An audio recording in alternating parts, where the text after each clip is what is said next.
In today's video, I'm going to teach you how to summarize a Notion page using Notion AI. To get started, open the Notion page that you want to summarize.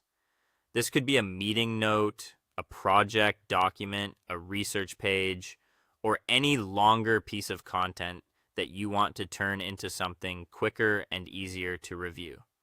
Before you begin, it helps to quickly scan the page and make sure the content is complete, because the quality of the summary will depend on what is already written there.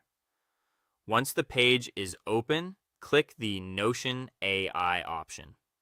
Depending on your workspace layout, this may appear as an AI prompt, a button, or a menu option inside the page.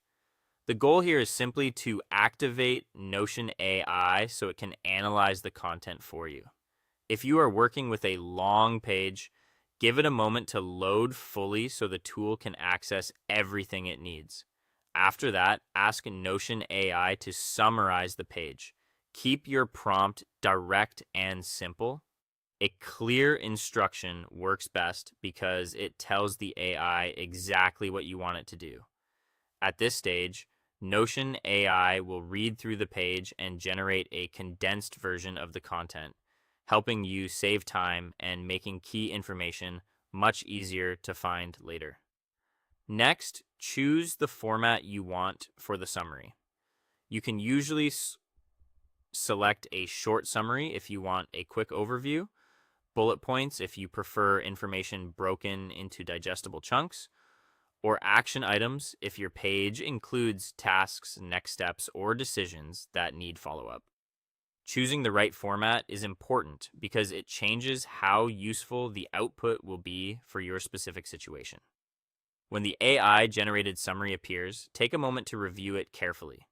Even though AI can be very helpful, it may occasionally leave out context, oversimplify a detail, or phrase something in a way that does not fully match your original meaning. Read through it with the source material in mind and make sure the most important points are represented accurately. If anything looks unclear or inaccurate, edit it manually. This is a good final quality check and helps ensure the summary is something you can actually rely on. You do not need to rewrite everything, just clean up wording, fix any mistakes, and add clarity where needed. Finally, save the summary inside the page if you want it to stay attached to the original content, or copy it somewhere else useful, such as a task tracker, a report, or your notes. That way, the summary becomes easy to reference and ready to use whenever you need it.